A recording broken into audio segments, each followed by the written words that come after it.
Pakistan and Afghanistan are taking key steps to improve their strained ties. Acting Afghan Foreign Minister Amir Khan Muttaqi recently spoke to Pakistan's Deputy Prime Minister and Foreign Minister Ishaq Dar, calling the improvement of bilateral relations a very positive development. According to the Afghan Foreign Ministry, both leaders discussed the decision to upgrade diplomatic representation by exchanging ambassadors, a move they believe will enhance cooperation in several areas. Pakistan had announced the elevation of its diplomatic presence from charge d'affaires to ambassador level, and Afghanistan confirmed it would reciprocate. The two also reviewed the outcomes of Dar's April 19 visit to Kabul, pledging to work together to build mutual trust. They agreed to finalize the framework agreement for the Uzbekistan-Afghanistan-Pakistan railway line project to boost regional connectivity. Former Pakistani ambassador to Afghanistan Mansour Ahmad Khan called the recent steps forward-looking, highlighting the importance of resolving trade hurdles and potentially extending the China-Pakistan economic corridor into Afghanistan. China has played a mediating role, with Chinese Foreign Minister Wang Yi confirming both nations expressed willingness to upgrade ties during a trilateral meeting in Beijing. Meanwhile, Pakistan's top military official, General Zahir Shamshad Mirza, warned that lack of crisis management mechanisms could lead to dangerous escalations in South Asia. Speaking at the Shangri-La Dialogue 2025 in Singapore, Gen Mirza referenced the recent four-day military conflict between India and Pakistan, triggered by New Delhi's unverified allegations following an April attack in occupied Kashmir. India launched airstrikes, and Pakistan retaliated by downing 5 Indian jets. The conflict only ended after U.S. intervention on May 10. Gen Mirza emphasized the need to move from conflict management to conflict resolution and called for the early settlement of the Kashmir dispute in accordance with UN Security Council resolutions and the wishes of the Kashmiri people. He stressed that without proper crisis management, global powers may not have enough time to de-escalate hostilities in future conflicts. He also pointed out that India's rising ambitions as a regional power, bolstered by Western support, are discouraging it from engaging in peaceful conflict resolution. Meanwhile, authorities in India's Assam have arrested 81 individuals for allegedly sympathizing with Pakistan. Chief Minister Himanta Biswa Sarma, from the BJP, said the arrests were made based on social media activity. This comes in the wake of the recent conflict with Pakistan and a clampdown on dissent. Indian media also reported that Assam's government allegedly deported dozens of Bangladeshis in recent days, amid worsening ties with Dhaka.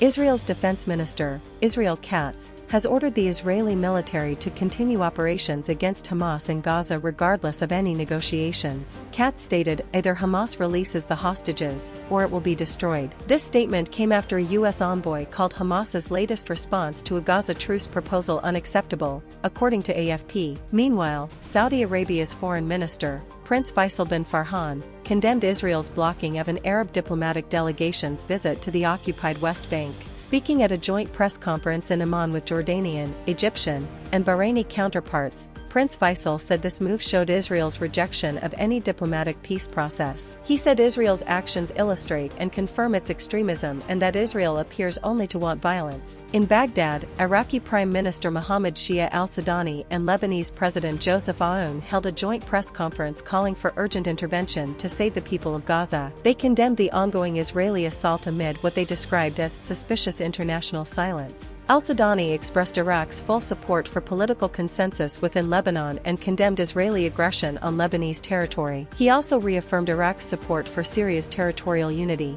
Aoun stressed Lebanon's commitment to state sovereignty and social peace, emphasizing the importance of preserving civil stability without compromising state authority amid rising regional tensions. Gaza's health ministry accused the Israeli military of using the new aid distribution system as a tool for mass killings and forced displacement. Dr. Munir al-Barsh, Director General of Gaza's health ministry, condemned the international silence on the massacres being committed against starving residents. He highlighted the dire conditions in Gaza's hospitals caused by severe shortages of medicines and supplies. Israel continues to block about 3,000 trucks carrying medical supplies from the Egyptian city of El Arish from entering Gaza. Al-Barsh also accused Israel of deliberately spreading infectious diseases and epidemics through its blockade. An aid worker, Afif Nasuli, volunteering with 𝐃𝐚𝐰𝐬 International, criticized the Gaza Humanitarian Foundation, GHF, which operates aid distribution sites in Gaza. Speaking from Al-Qarara near Rafah, Nasuli said the GHF has not been able to have a successful distribution of aid since limited aid was allowed into Gaza by Israel.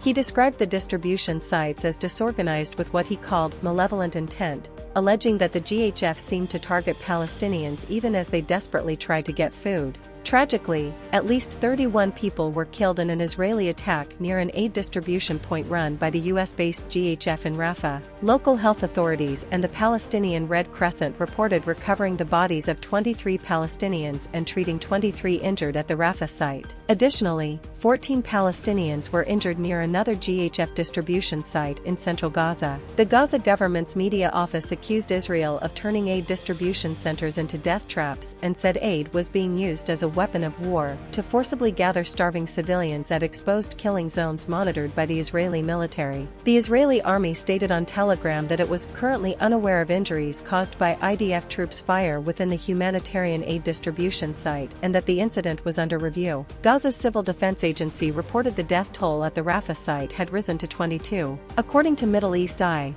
Israeli soldiers were barring ambulance access to the Rafah site.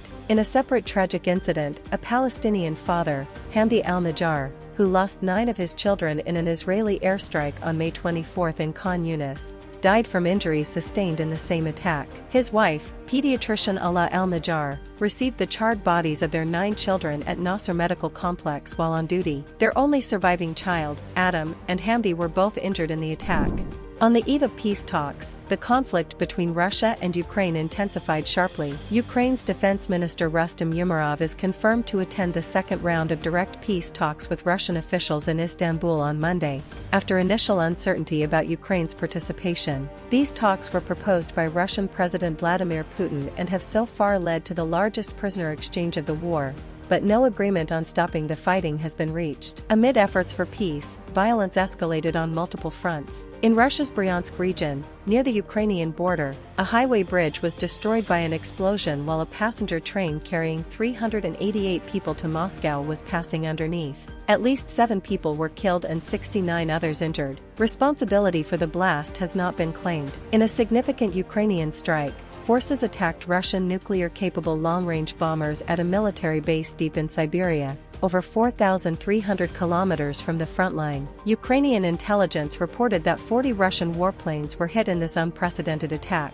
Overnight, Russia launched 472 drones at Ukraine, marking the highest number of drones used in a single night so far in the war. Additionally, Russia fired 7 missiles. Russian forces claimed further advances in the Sumy region of Ukraine. Pro-Ukrainian open-source maps showed Russia captured 450 square kilometers of Ukrainian territory in May, their fastest monthly advance in at least 6 months. Separately, in Russia's Kursk region, bordering Ukraine, a railway bridge collapsed while a freight train was crossing, injuring 1 locomotive driver, according to the acting regional governor. Meanwhile, U.S. President Donald Trump urged both sides to make peace, warning the U.S. may withdraw support if no progress occurs. Trump's envoy 𝐃𝐚𝐰𝐬 said both Russia and Ukraine will present peace proposals in Turkey, though after 3 years of war, they remain far apart.